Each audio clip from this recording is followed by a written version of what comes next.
நாடகத்தின் தொடக்கத்தில் அதிகாலையில் ஒரு பெண் தன் கண்களை திறந்து ஜன்னலிலிருந்து அட்டை பலகையை அகற்றி வெளியே பார்க்கும் காட்சியை நாம் காண்கிறோம். ஒரு பள்ளி மாணவி அமைதியாக பள்ளிக்கு செல்கிறாள். அவள் தலையில் ஒரு சிவப்பு கோடு போகிறது. ஒரு காரில் அமர்ந்திருக்கும் ஒரு மனிதனின் தலையில் எண்ணக்கூட முடியாத அளவுக்கு சிவப்பு கோடுகள் உள்ளன. காரில் இருந்த ஜங்குக் என்ற பையன் அவளுடைய மாமா என்பதால் அவளை தன் காருக்குள் வரும்படி திரும்ப திரும்ப கேட்டுக்கொண்டிருக்கிறான். ஆனால் சென் மறுத்து முன்னேறுகிறான். சிறிது நேரம் கழித்து இந்த பெண் தனது கட்டிடத்தின் முன் ஒரு பெண்ணை பார்க்கிறாள். அவளுக்கும் தலையில் பல சிவப்பு கோடுகள் உள்ளன. மின் என்ற இந்த பெண் இங்கு வந்து அவளுக்கு வணக்கம் சொல்கிறாள். ஆனால் நம் பெண் விரைவாக கதவை மூடிவிட்டு உள்ளே அமர்ந்தாள். அவள் பெயர் ஷின். அவளை நம் முக்கிய கதாபாத்திரமாக கருதலாம். டிவி பார்த்துக் கொண்டிருக்கும்போது லிஷின் எங்களிடம் சிறுவயதிலிருந்தே எல்லோருடைய தலையிலும் சிவப்பு கோடுகளை பார்த்ததாக கூறுகிறார். அது என்னவென்று எனக்கு புரியவில்லை. நான் வரைந்த என் அப்பாவின் தலையில் 5 கோடுகளை பார்ப்பேன். இந்த சிவப்பு கோடு எத்தனை கோடுகள் இருக்கிறதோ அவ்வளவுக்கு. அவளுடைய அப்பா திருமணத்திற்கு பிறகும் வெளியூர் ஒருவருடன் உறவு வைத்திருந்தார் என்பதை குறிக்கிறது. இது ஷின்னின் அம்மாவுக்கு தெரிந்தவுடன் அவள் கோபத்தில் தன் அப்பாவை குத்திவிட்டு அங்கிருந்து ஓடிவிட்டாள். ஷின் எல்லாவற்றையும் பார்த்திருந்தாள். அவள் சிவப்பு கோடுகளை பார்க்கும்போதெல்லாம் யாராவது இறந்து விடுவார்கள் என்பதை புரிந்து கொண்டாள். அதனால் அவள் இனி சிவப்பு கோடுகளை பார்க்கக்கூடாது என்று விரும்பினாள். அதனால்தான் அவள் கண்களை மூடிக்கொண்டு இருக்க ஆரம்பித்தாள். அவள் கூரையிலிருந்து குதித்து இறந்து கையை வெட்ட பலமுறை முயன்றாள். ஆனால் அது பலனளிக்கவில்லை. அவளுடைய காயங்கள் தாமாகவே குணமடைந்து வந்தன. இப்போது அவள் ஏன் இந்த காலக்கெடுவை பார்க்கிறாள்? அவற்றை எவ்வாறு அகற்றுவது என்பதை அறியும் நம்பிக்கையில் உலகம் முழுவதும் தனியாக இருக்கிறாள். அப்போது கதவு மணி அடிக்கிறது. முன்பக்கத்திலிருந்து அதே பெண் வெளியே வந்தாள். அவள் ஷின்னை கதவை திறக்கச் சொல்லி பலமுறை கேட்டுக்கொண்டிருந்தாள். உண்மையில் அவள் அவளுடன் நட்பு கொள்ள விரும்பி வெளியே அமர்ந்திருக்கிறாள். ஷின் எந்த பதிலும் சொல்லவில்லை. சிறிது நேரம் கழித்து இந்த பெண் பழங்களை வைத்துக்கொண்டு அங்கிருந்து செல்கிறாள். ஷின் பழங்களை எடுத்து சாப்பிட ஆரம்பிக்கிறாள். அடுத்த காட்சியில் அதே பள்ளி மாணவியின் மாமா ஒரு போலீஸ் அதிகாரியை பார்க்கிறோம். அவர் இன்று தாமதமாக வந்துள்ளார். சீனியர் அவனை ரொம்ப திட்டுறார். என் மருமகளை பாத்துக்கிறது எனக்கு சோர்வா இருக்குன்னு ஜங்குக் சொல்றான்.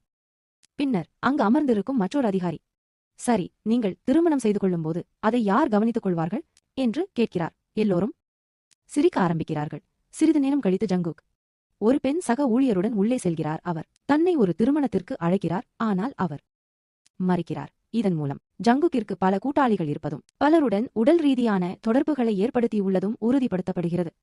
அடுத்த காட்சியில் கொரியாவில் உள்ள ஒரு பள்ளியை அடைகிறோம். அங்கு ஹியான் என்ற ஒரு கொடுமைக்கார பெண்ணை சந்திக்கிறோம். அவள் மிகவும் குறும்புக்கார கொடுமைக்கார பெண். கூரையில் அவர்கள் அதே பள்ளியைச் சேர்ந்த ஹியான் என்ற பெண்ணை கொடுமைப்படுத்தி அடிக்கிறார்கள்.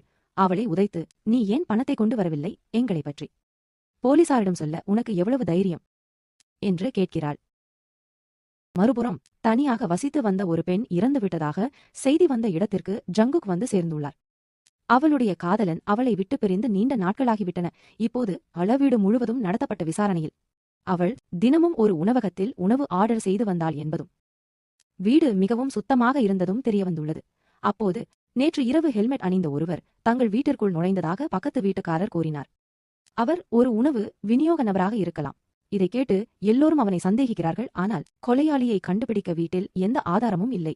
ஆனால் விசாரணையில் நேற்று இரவு அந்த பெண் எந்த உணவையும் ஆர்டர் செய்யவில்லை என்றும் அதனால் தலைக்கவசம் அணிந்திருப்பவரே கொலையாளியாக இருக்கலாம் என்றும் தெரிய வந்துள்ளார். அடுத்த காட்சியில் ஷென் தனக்காக உணவை ஆர்டர் செய்து டிவி பார்த்து கொண்டே சாப்பிடுவதை பார்க்கிறோம். சிறுமியின் மரணம் குறித்த அதே செய்தி தொலைக்காட்சியில் வருகிறது. மேலும் ஹெல்மெட் அணிந்த ஒரு ஆண் சந்தேகிக்கப்படுவதாக கூறப்படுகிறது. செய்திகளில் அதே தலைக்கவசம் அணிந்த ஒரு நபர் பின்னால் தலையில் ஒற்றை சிவப்பு கோட்டுடன் காணப்படுகிறார். இன்றைய காலகட்டத்தில் கொரியாவில் ஒரு ஆணின் தலையில் ஒற்றை கோட்டை பார்ப்பது மிகவும் அரிதானது. ஏனென்றால் அங்குள்ள ஆண்களுக்கு பல உடல் துணைவர்கள் உள்ளனர். ஷின் இதை மிகவும் விசித்திரமாக காண்கிறார். அதன் பிறகு ஷின் இரவில் தனது கட்டிடத்திற்கு வெளியே அதே மனிதரை பார்த்தாள். அவள் மிகவும் பயந்தாள். அந்த மனிதன் எதிரே இருக்கும் பெண்ணின் வீட்டிற்குள் நுழைகிறான். ஆனால் பின்னர் அவர் தனது தலைக்கவசத்தை கழற்றிவிட்டு இரவில் அந்த பெண்ணை காதலிக்க வந்திருக்கிறார். அவளை கொலை செய்ய அல்ல. இதை பார்த்த ஷின் விரைவாக அழைப்பை துண்டித்தான். இந்த வழியில் மனிதனின் தலையில் 2 சிவப்பு கோடுகள் உருவாகின்றன. மறுநாள் பள்ளியில் ஹன் இன்று கேனை தேடுகிறாள். ஏனென்றால் அவள் இன்று வரவில்லை. பலவீனமான குழந்தைகள் சலிப்பை ஏற்படுத்துகிறது. ஏனென்றால் அவர்கள் ஒவ்வொரு நாளும் பலவீனமான குழந்தைகளை அடிப்பார்கள். அவர்கள் அடிக்கப்படும் வரை அவர்களுக்கு அமைதி கிடைக்காது. பின்னர் அவர்கள் கானின் லாக்கரை உடைத்து அவளுடைய உடைமைகளை வெளியே எடுத்து சோதனை செய்கிறார்கள். அவர்கள் அவளுடைய காதல் கடிதத்தை கண்டுபிடித்து அதை சத்தமாக படிக்கத் தொடங்குகிறார்கள். இதற்கிடையில் சியான் சோர்வாக வீட்டில் ஓய்வெடுக்கிறாள். அப்போதுதான் ஜங்குக் வந்து, நீ ஏன் பள்ளிக்கு போகவில்லை என்று கேட்கிறான். பின்னர் சியான் அவனிடம் பணம் கேட்கிறார். எனக்கு இன்னும் பணம் தேவை, அதனால எனக்கு கொடுங்க என்கிறாள் சியான். ஜங்குக் அவளது காயமடைந்த முகத்தை பார்த்து, உனக்கு என்னாச்சு சொல்லு என்று கேட்டான். ஆனால் சியான் எதுவும் சொல்லாமல் கதவை மூடுகிறாள். பின்னர் யோங்கின் ஜன்னல் முழுவதும் அட்டை பெட்டியால் மூடப்பட்டிருக்கும். நேற்றிரவு எங்கிருந்து அழைப்பு வந்தது? அது ஷின் வீட்டிலிருந்து வந்தது என்பதை கண்டறிய அவர் காவல் நிலையத்திற்கு அழைக்கிறார். அதனால்தான் அவன் அவள் வீட்டை அடைந்து கதவை திறக்க சொல்லத் தொடங்குகிறான். அவர் கேட்கிறார், நீ நேற்று காவல் நிலையத்திற்கு போன் செய்தாய் இல்லையா? இப்போது தன் தலையில் பல கோடுகளை பார்க்கும் ஷின் தான் நிச்சயமாக ஒரு விளையாட்டு பையன் என்று உணர்கிறான். ஏனென்றால் பல உடல் கூட்டாளிகளை கொண்ட ஒருவருக்கு மட்டுமே இவ்வளவு கோடுகள் இருக்க முடியும். நீங்க போலீஸை கூப்பிட்டதாலதான் நான் வந்திருக்கேன் என்கிறார் அவர். அப்போது மேல் மாடியில் வசிக்கும் ஒரு மனிதன் கீழே இறங்கி வந்து, ஐயா, இந்த பெண் வெளியே செல்வதும் இல்லை, யாரையும் சந்திப்பதும் இல்லை என்று கூறுகிறான். நேற்று இரவு நீ ஏதாவது பார்த்தா அப்புறம் எனக்கு சொல்லலாம் என்கிறார் ஜங்குக். நான் ஒரு தவறு செய்துவிட்டேன். அவன்தான் கொலைகாரன் என்று நினைத்தேன். ஆனால் அவர்கள் ஒரு ஜோடி என்று ஷின் கூறுகிறார். ஜங்குக் அவளை பார்த்தான். அவள் மிகவும் இளமையாக இருப்பதை கவனித்தான். மறுநாள் இரவு ஒரு டெலிவரி பாய் மீண்டும் வந்து தலையில் சிவப்பு கோட்டுடன் ஷின்னின் வீட்டிற்குள் நுழைகிறான். மறுபுறம் கேன் அவள் மாமாவிடமிருந்து பணம் பெறவில்லை என்பதை பார்க்கிறோம். அவள் சந்தைக்கு வந்திருக்கிறாள், பணத்துடன் பள்ளிக்கு வருமாறு ஹன் அவளுக்கு மீண்டும் மீண்டும் செய்தி அனுப்புகிறான். கேன் பயந்துட்டான். அவள் இப்போது என்ன செய்ய வேண்டும்? பின்னர் அவள் பணத்துடன் ஒரு பெண்ணை பார்க்கிறாள். ஒருவேளை இந்த பெண்மணி இன்று அலுவலகத்திலிருந்து சம்பளத்தை பெற்றிருக்கலாம். அதனால் அவள் பணத்தை எண்ணி வீட்டிற்கு செல்கிறாள். சென் பணத்தை பறிக்க அவளை பின்தொடர்கிறான். பின்னர் சிலர் வருவதால் அவளுடைய திட்டம் தோல்வியடைகிறது. காவல் நிலையத்தில் ஒரு வழக்கு நடந்து கொண்டிருக்கிறது. இறந்த பெண்ணின் காதலன் ஜாங்சிக் என்று பெயர் கொண்டவர் ஒரு பள்ளி ஆசிரியர் என்று துப்பறியும் டோங் கூறுகிறார். அவரது முகவரியும் கிடைத்தது. அவர் ஜங்குக்கின் வீட்டிற்கு அருகில் வசிக்கிறார். புகைப்படத்தை பார்க்கும்போது ஷின் இன்று காலை கட்டிடத்திற்குள் சந்தித்து, ஐயா, இந்த பெண் ஒருபோதும் வெளியே வரமாட்டாள் என்று சொன்ன அதே நபர் இவர்தான் என்பது தெரிகிறது. ஜங்குக் எல்லாவற்றையும் நினைவில் கொள்கிறார். பின்னர் அவருக்கு ஒரு அழைப்பு வருகிறது. அவர் நேராக மருத்துவமனைக்கு விரைந்து செல்ல வேண்டியிருக்கிறது. ஏனென்றால் அவரது தந்தை மருத்துவமனையில் அனுமதிக்கப்பட்டுள்ளார். அவர் கூரைக்கு சென்று எப்படியோ அவரை காப்பாற்றுகிறார். இங்கே துப்பறியும் நபர் டோங் ஜோங் சுக்கின் வீட்டிற்குள். வீடு முழுவதும் சிவப்பு நிறத்தில் வரையப்பட்டுள்ளது. பிறகு அவன் ஜங்குக்கிற்கு போன் செய்து எல்லாவற்றையும் சொல்கிறான். பின்னர் ஜாங் ஷுக் அவரை தாக்கிவிட்டு புதிய பலியை தேடி தலைக்கவசம் அணிந்து அங்கிருந்து வெளியேறுகிறார். ஷின் எல்லாவற்றையும் பார்த்துக் கொண்டிருக்கிறான். கத்தியை எடுத்துக்கொண்டு வீட்டை விட்டு வெளியே செல்கிறான்.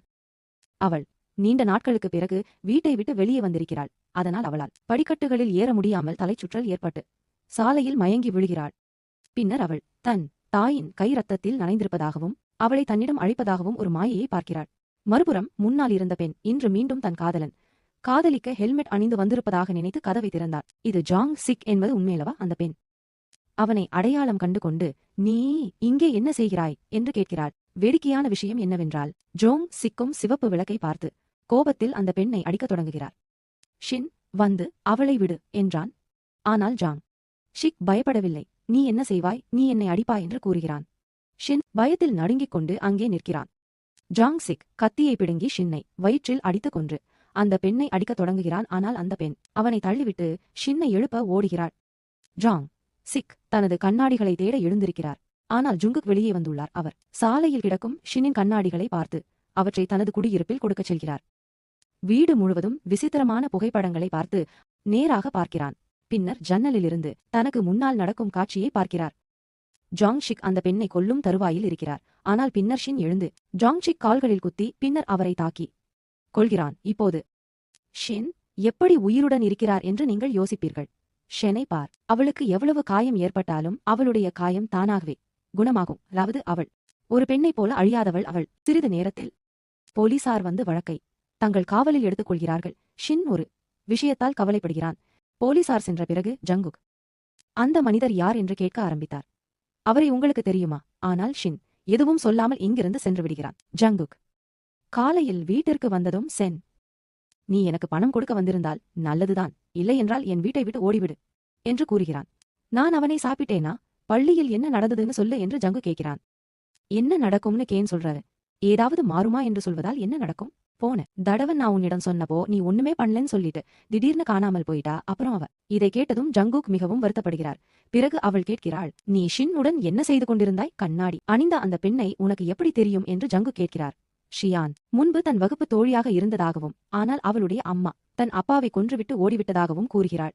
பிறகு ஷின் பள்ளிக்கு வருவதில்லை. ஷின் அவ்வளவு வயதானவள் இல்லை, ஆனால் ஒரு இளம்பெண். இங்கே அவளும் ஒரு பள்ளி மாணவி என்பது நமக்கு தெரிய வருகிறது. இன்று அவள் கண்ணாடியை கழற்றி முழு நகரத்தையும் பார்த்துக் கொண்டிருக்கிறாள். அங்கு அவளுக்கு சிவப்பு கோடுகள் மட்டுமே தெரிகின்றன. பின்னர் அவள் தொலைபேசியில் ஒரு செய்தி வருகிறது.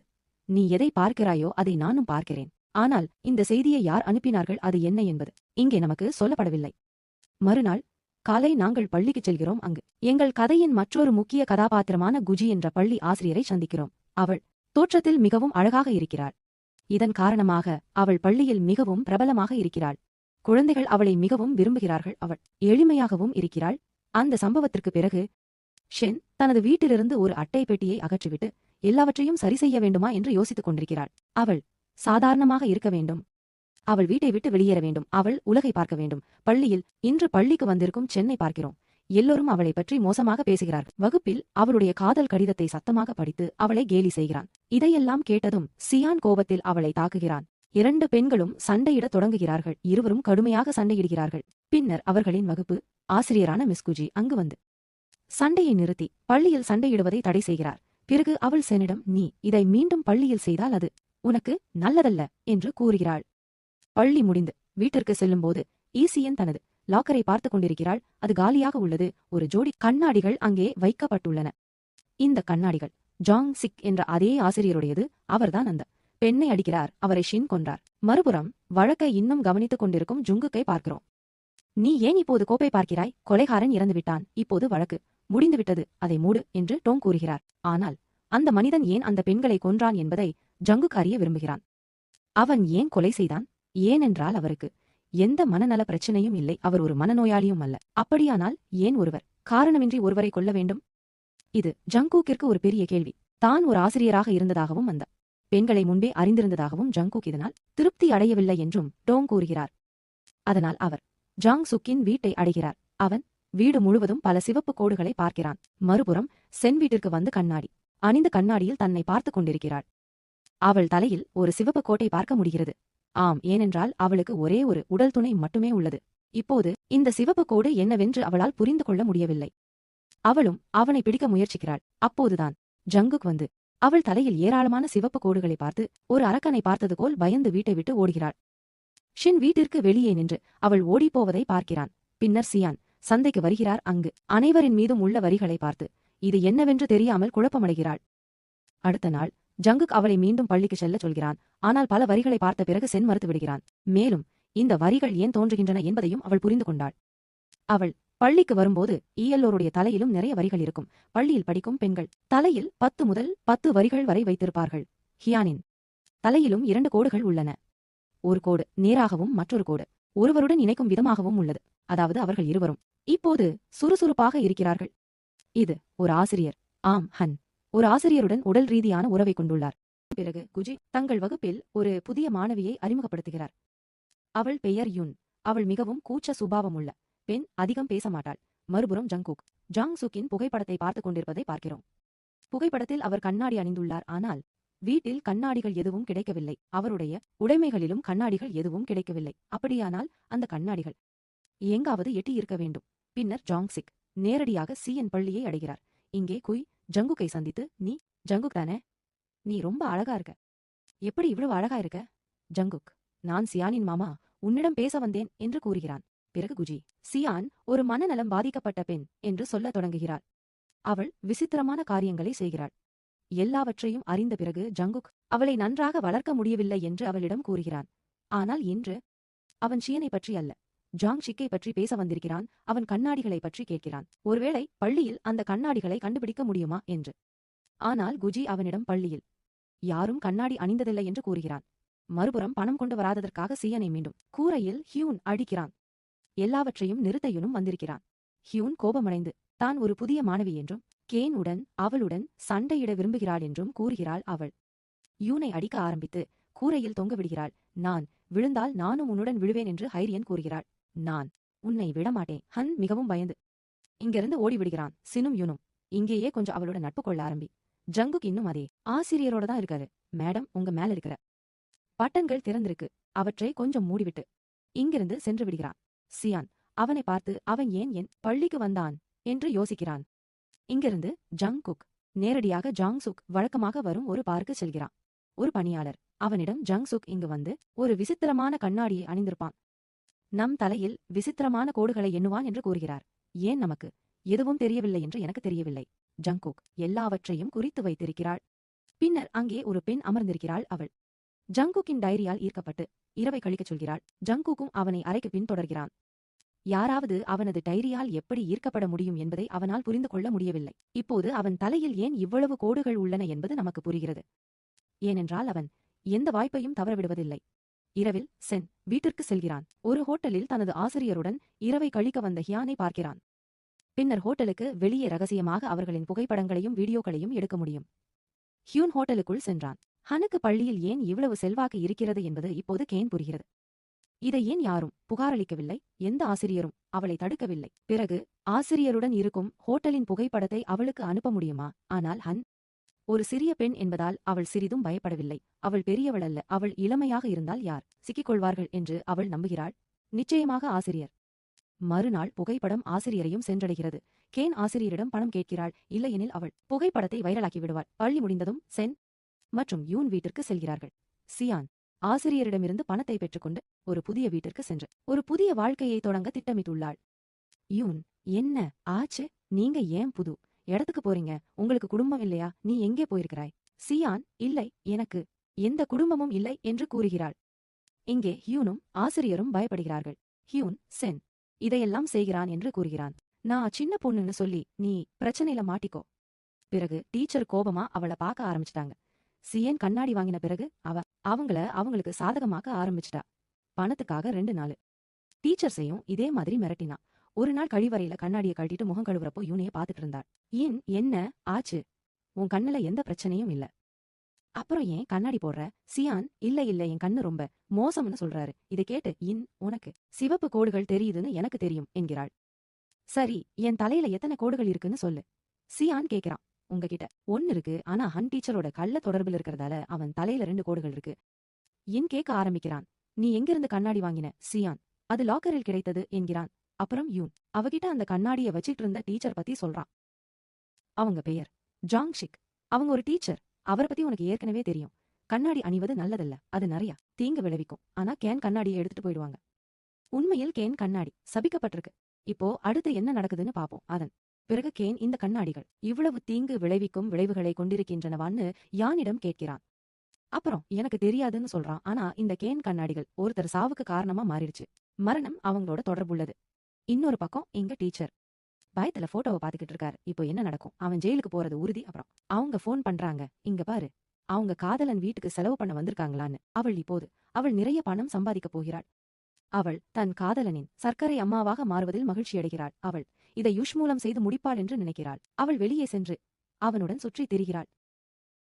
ஆனால் அவள் கழிப்பறையில் செனுடன் பேசுவதை அமைதியாக கேட்டதால், கண்ணாடியின் சக்தி என்ன, அது எப்படி இருக்கிறது என்பதை அறிந்ததால் அவளை பின்தொடர்ந்த ஹன் இப்போது கண்ணாடிகளை திருடுகிறாள்.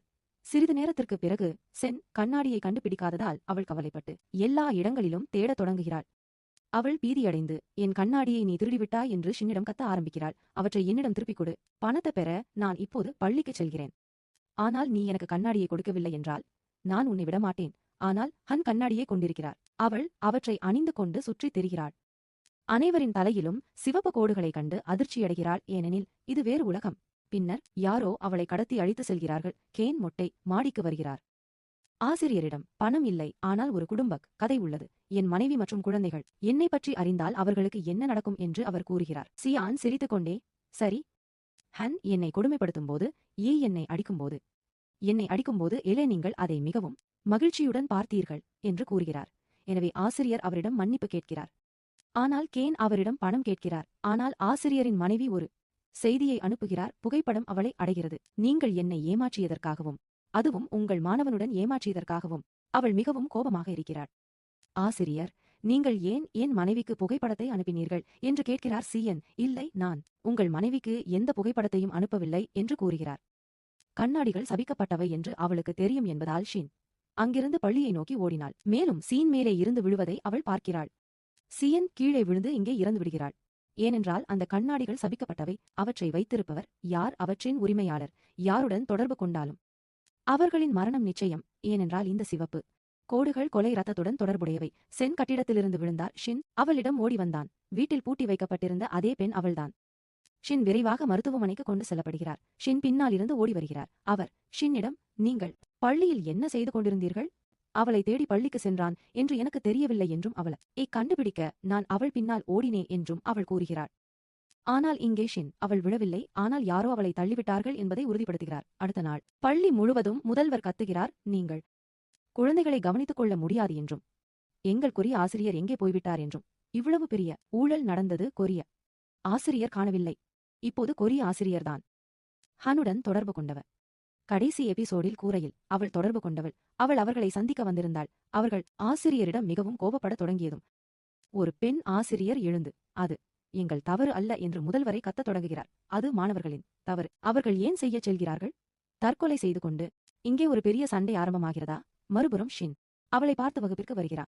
ஹன் இன்று பள்ளிக்கு வரவில்லை. சென் கூரையிலிருந்து குதித்ததாகவும் ஹன் இப்போது காணவில்லை என்றும் குழந்தைகள் பேசிக் கொள்கிறார்கள். பள்ளி வேடிக்கையாக இருக்காது. இன்று மிகவும் சலிப்பான நாளாக இருக்கப் போகிறது. இங்கே ஆசிரியர் கேஜ் மிகவும் சோகமாக இருக்கிறார். அவர் ஷென்னின் வீட்டு அறை ஆசிரியர். எனவே நான் அவளை கவனித்துக் கொண்டிருந்தால் அவள் கூரையிலிருந்து குதித்திருக்க மாட்டாள் என்று அவள் தன்னைத்தானே பழிவாங்குகிறாள். அந்த ஆசிரியரும் இன்று காணவில்லை. கொரிய ஆசிரியர் எங்கே போனார் என்று எல்லோரும் கேட்கிறார்கள். இங்கே நாம் ஒரு புதிய கதாபாத்திரத்தை சந்திக்கிறோம். அவர் பெயர் யுங். அவர் இங்கே கற்பிக்கிறார். ஆனால் இப்போது அவர் தனது வேலையை விட்டுவிட்டார். ஒரு ஆசிரியர் என்ன நடந்தது என்று கூறுகிறார். அவர் அவளிடம், இல்லை, நான் திருமணத்தை ரத்து செய்துவிட்டேன், ஒரு வாரம் கழித்து கனடா செல்வேன் என்று கூறுகிறார். பின்னர் யுங் தனது பொருட்களை எடுத்துக்கொண்டு தனது சகோதரியின் வீட்டிற்கு தங்க வருகிறார். அவளுடைய நிலை மிகவும் மோசமாக உள்ளது. அவள் நாள் முழுவதும் வீட்டு வேலைகளை செய்கிறாள். அவள் குழந்தையை கவனித்துக் கொள்கிறாள். அங்கே 4 அல்லது 5 நாட்களாக தனது கணவரை கண்டுபிடிக்க முடியவில்லை. அடுத்த காட்சியில் கேன் உடன் மருத்துவமனையில் இருக்கும் ஷின் மற்றும் ஜங்குக்கை பார்க்கிறோம். அடுத்த காட்சியில் கேன் விழுந்து இறந்த அதே இடத்திற்கு ஷின் வருகிறார். அப்போது ஒரு பெண் வந்து, ஹன் தான் நாள் முழுவதும் அவளை கொடுமைப்படுத்தியதால் கேனை தள்ளியிருப்பார் என்று நினைக்கிறேன் என்று கூறுகிறாள். சென் வீழ்ந்ததிலிருந்து ஹன் எங்கிருந்து வந்தான் என்று பாருங்கள். அவளை பள்ளியிலும் காணவில்லை. சென் இறந்துவிட்டால் அவளுடைய இறுதி சடங்கு அங்கேயே இருக்கும். நானும் வருவேன். ஷின் முட்டாள்தனமாக பேசுவதை நிறுத்து என்கிறார். கடந்து செல்லும் வகுப்பு தலைவரின் கண்ணாடிகள் பரிச்சயமானவையாக தெரிகின்றன. ஷின், நீ எங்கிருந்து பெற்றாய் என்று கேட்டு அவற்றை பார்க்கிறான். இல்லை, அவற்றில் எஸ் கோடு தெரியவில்லை. அவை சாதாரண கண்ணாடிகள்தான். இங்கே அலுவலகத்தில் யுங் ஒரு ஜோடி கண்ணாடிகளை காண்கிறான். அவன் கேஜிடம், இவை உன்னுடைய கண்ணாடிகளா என்று கேட்கிறான். கேஜ் அவற்றை பார்த்து, இல்லை, அவை என்னுடையவை அல்ல என்று கூறுகிறான். நீங்க இவற்றை அணியுங்க. இவற்றை அணிந்தால் நீ மிகவும் அழகாக இருப்பாய். அவன் அவற்றை அணிந்தான். இந்த வரிகள் அவனுக்கு மீண்டும் தோன்றத் தொடங்குகின்றன. ஏனென்றால் இவை மாயாஜால கண்ணாடிகள். முதலில் இந்த வரிகள் ஏன் தெரியும் என்று அவனுக்கு புரியவில்லை. ஜங்கூக்கில் உள்ள வரிகளை பார்த்து யுங் அதிர்ச்சியடைகிறான். அவன் குஜியிடம் பேச வருகிறான். ஷெனின் வீட்டு அறை ஆசிரியராக இருந்தும் அவரை சரியாக கவனித்துக் கொள்ள முடியவில்லை என்று குஜி அவனிடம் மன்னிப்பு கேட்கிறான். ஜங்கூக் பரவாயில்லை என்கிறார். ஆனால் அவர் தள்ளப்பட்டார் என்று நினைக்கிறேன். யார் அவரை கொடுமைப்படுத்தினார்கள்? அவர்களின் பெயர்களை சொல்லுங்கள். கஜின் இன்று பள்ளிக்கு வரவில்லை, இல்லையெனில் அவள் சில நாட்களாக வருகிறாள் என்று கூறுகிறாள். மறுபுறம் ஜூக் தனது தொலைபேசியில் வால்பேப்பரை பார்த்த பிறகு கனின் காதலனை அணுகுகிறான். நீ யார்? செனை எப்படி உனக்கு தெரியும் என்று கேட்கத் தொடங்குகிறான். முதலில் பையன் மறுக்கிறான். ஆனால் புகைப்படத்தை பார்த்த பிறகு அவன் அதை ஏற்றுக்கொண்டு, கேன் என்னை வலுக்கட்டாயமாக தனது ஹோட்டல் அறைக்கு அழைத்துச் சென்றான். அங்கு அவன் என்னுடன் உடல் உறவு கொள்ள முடியும் என்று கூறுகிறான். ஜங்குக், நீங்க தான் அதை செய்தீங்களா என்று கேட்கிறான். நான் அவளை தடுக்க முயற்சித்தேன். ஆனால் அவளுக்கு உடல் உறவுக்கு ரொம்ப பசிக்குது. கானின் காதலன் அல்ல அவன். பள்ளியில் அவளுடைய வகுப்பில் சியான் விரும்பிய பையனைத்தான் படிக்கிறான். அவள் அவனுடன் உடலுறவு கொள்ள விரும்பினாள். அவள் அவனை வலுக்கட்டாயமாக ஹோட்டல் அறைக்கு அழைத்து சென்றாள். சரி, ஜங்குக் அவள் என்ன செய்கிறாள் என்று என்னிடம் கேட்டான். அவன் நினைவில் வந்து அவள் சில பொருட்களை தொலைத்து விட்டதாக சொல்கிறான். பின்னர் அவள் அதை தேடி ஓடிவிட்டாள். ஜங்குக் கடையின் சிசிடிவியை பார்த்தான். அங்கிருந்து ஹன்கானின் பையை எடுத்து ஓடிவிட்டான். பின்னர் அதிலிருந்து கண்ணாடிகளை எடுத்து அவற்றை அணிந்து கொண்டான். பின்னர் அவன் சிசிடிவி வழியாக அவளை பின்தொடர்ந்து அவள் ஏதோ இருண்ட இடத்தில் காணாமல் போனதை காண்கிறான். இங்கே யுங் இரவில் வீட்டில் இருக்கிறான். கண்ணாடிகளை அணிந்து கொண்டு பார்த்துக் கொண்டிருக்கிறான். அவன் மைத்துனரின் தலையில் 35 கோடுகள் ஓடுகின்றன. அவனுடைய மைத்துனருக்கு பல உடல் உறவுகள் உள்ளன. நிறைய கோடுகள் உள்ளன. அவனுடைய சகோதரியிடமும் சில கோடுகள் உள்ளன. பிரச்சனை இல்ல மைத்துனர், நீங்க கல்யாணத்தை ரத்து பண்ணினதுக்கு என்ன ஆச்சு என்றார் யுங். ஏனென்றால் நான் இருந்தபோது அவள் வேறொருவருடன் தூங்கிக் கொண்டிருந்தாள் என்று கூறுகிறார். பின்னர் இருவரும் கட்டிடத்திற்கு வந்து ஒரு ஆணுக்கு மனிதன் பேசுகிறார்கள். ஆனால் யுங்கின் கண்கள் மைத்துனரின் சிவப்பு கோட்டிலிருந்து விலகவில்லை. குடிபோதையில் மைத்துனர் லிப்டில் தவறான பொத்தானை அழுத்தினார். ஆனால் அவர் 6வது மாடியில் வசிக்கிறார். ஆனால் அவரது கோடுகள் 4வது மாடியில் உள்ள ஏதோ ஒரு அடுக்குமாடி குடியிருப்பில் இணைக்கப்பட்டுள்ளன. இப்போது அது எப்போது இணைக்கப்படும்? நமக்கு அவருடன் அப்படி ஒரு உறவு இருக்கும்போது அவர் தவறான மாடியை அழுத்தவில்லை என்று அர்த்தம். அவர் குடிபோதையில் இருந்ததால் அவர் வலது மாடியை அழுத்தினார். அவர் 4வது மாடியில் செல்கிறார், ஆனால் அவர் 6வது மாடியில் வசிக்கிறார். ஆனால் யார்? மறுபுறம் ஜங்குக் ஒரு மூத்தவருடன் வாக்குவாதம் செய்கிறார். ஏனென்றால் அவர்கள் வழக்கு பதிவு செய்யவில்லை, அவர்கள் அதை விசாரிக்கின்றனர். அவள் ஒரு பள்ளி பெண் என்று அவர்கள் நினைக்கிறார்கள். அவள் கூரையிலிருந்து குதித்தாள். அது சாதாரணமானது இல்லையா? மக்கள் ஒவ்வொரு நாளும் அங்கு குதித்துக் கொண்டே இருக்கிறார்கள். ஆனால் ஜங்குக் தன்னை யாரோ தள்ளிவிட்டார்கள் என்பது உறுதி. மறுநாள் பள்ளியில் உள்ள அனைத்து ஆசிரியர்களின் விவகாரங்களையும் யங் பார்த்திருப்பார். ஆணாக இருந்தாலும் சரி, பெண்ணாக இருந்தாலும் சரி, அனைவரின் தலையிலும் 15 முதல் 20 வரிகள் வரை ஓடிக்கொண்டிருக்கும். ஆனால் கஜுன் பற்றி ஒரு வரி கூட இல்லை. இதை நான் 2வது எபிசோடில் கவனித்தேன். இப்போது இங்கே பாருங்கள். நான் உங்களுக்கு இன்னும் ஒன்றை தெளிவுபடுத்த விரும்புகிறேன். நமது முக்கிய கதாபாத்திரமான குஜி ஒரு வீட்டு அறை ஆசிரியர். எனவே அவளிடம் தனது காலக்கெடுவை மறைக்க ஏதாவது இருக்கலாம். அவளுக்கு இது போன்ற ஏதாவது இருந்தால் சரியா? ஏனென்றால் அவள் இடையில் அத்தகைய அதிர்வுகளை தருகிறாள். இதை நீங்கள் இங்கே உணர மாட்டீர்கள். நீங்கள் பார்க்கும்போதுதான் உங்களுக்கு தெரியும். இப்போது யுங் கூறுகையில், குஜி உங்கள் துணை உங்களை ஏமாற்றினால் நீங்கள் என்ன செய்வீர்கள்? எனவே யுங் மாலையில் தனது சகோதரி மற்றும் மகளுடன் வீட்டிற்கு வரும்போது 4வது மாடியில் ஒரு கூரியர் பெட்டி வெளியே வைக்கப்பட்டுள்ளது. எனவே யுங் அதை அவருக்கு கொடுக்க 4வது மாடிக்கு வருகிறார். மேலும் இது அவரது மைத்துனரின் தொலைபேசி இணைப்பு பெறத் தொடங்கியது. அப்போது ஒரு பெண் லிப்டிலிருந்து வெளியே வருகிறாள். அவன் ஒளிந்து கொள்கிறாள். அவள் சாமான்களை எடுத்துக்கொண்டு உள்ளே செல்கிறாள். அவன் தலையில் நிறைய கோடுகள் உள்ளன.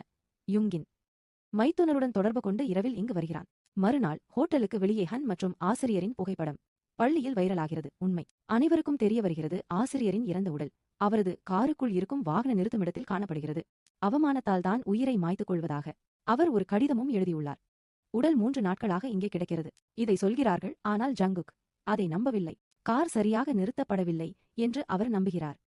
அதாவது யாரோ அவரை கொன்று இங்கே கொண்டு வந்துவிட்டார்கள் என்பது உறுதி. இங்கே பின்னலுடன் ஷினினோ வீட்டிற்கு செல்கிறார். அவர்கள் மூவரும் ஒன்றாக வெளியே வரத் தொடங்குகிறார்கள். அப்போதுதான் ஜங்குக் வெளியே நிற்கிறார். ஷின்னை காரில் வந்து உட்காரச் சொல்கிறார். பின்னலுடன் இருக்கும் பெண் யாரது என்று கேட்கிறாள். அந்த பெண் என்னை கிண்டல் செய்தால் நான் போலீஸை அழைக்க வேண்டுமா? ஜங்குக் தனது அடையாள அட்டையை காட்டி நான் போலீஸ் என்கிறான். என்ன நடந்ததுன்னு சொல்லு. பிறகு ஜங்குக் சென்னிடம் அந்த கண்ணாடிகளை பற்றி கேட்கத் தொடங்குகிறான். ஏனென்றால் முதல் எபிசோடில் அந்த கொலையாளி அந்த கண்ணாடிகளை வைத்திருந்தான். இப்போதுதான் ஹன் அந்த கண்ணாடிகளை அவனிடம் கொடுத்திருக்கிறான். அது சென்னிடம் இருந்ததால் அவன் அதை திருடினான். அந்த கண்ணாடிகளின் ரகசியம் என்ன? ஷின் முதலில் அந்த கண்ணாடிகளை என்னிடம் கொண்டு வா என்கிறார். அப்புறம் என்ன ரகசியம்னு நான் உனக்கு சொல்றேன். யுங்கின் அன்பான மைத்துனர் தன்னுடைய வயதுல பாதி வயசுல இருக்கிற ஒரு பொண்ணுக்கு ஒரு நெக்லஸ் கொடுத்து கவர முயற்சிக்கிறார். ஆமா, அவ 4வது மாடியில இருக்கா. அவன் போன் பண்ணி நீ எங்க இருக்க மைத்துனரா ஒன்னு கேக்குறானா.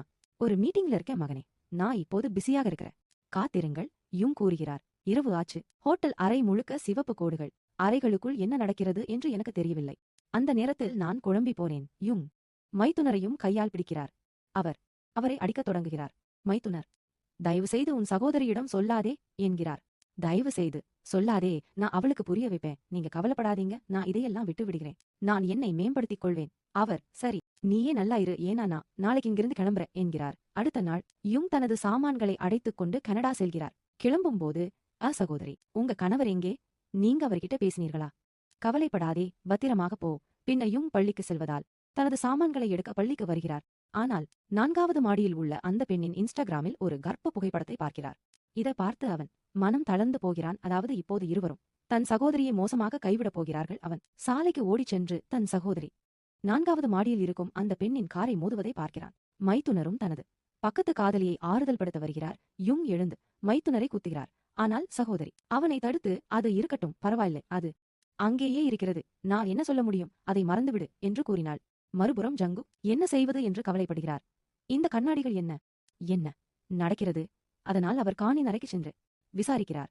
அவன் சியானின் டைரியை கண்டுபிடிக்கிறான். அதில் அவள் நிறைய சிவப்பு கோடுகளை வரைந்திருக்கிறாள். அவன் அதை ஷின்னிடம் காட்டி, இது என்ன என்று கேட்கிறான். நாம் ஒருவருடன் உடல் ரீதியான உறவில் இருக்கும்போது இது தெரியும் என்று ஷின் அவனிடம் கூறுகிறார். நாம் ஒருவருடன் இது போன்ற ஒன்றை செய்யும்போது ஷின் ஜங்குக்கிடம் அந்த கண்ணாடிகளை பற்றி எல்லாவற்றையும் சொல்லி, அந்த கண்ணாடிகளுக்காக சென் யாரையாவது மிரட்டியிருக்கலாம் என்றும் கூறும்போது, இறந்த மனிதன் செனை கொள்ள முயற்சிக்கிறான்.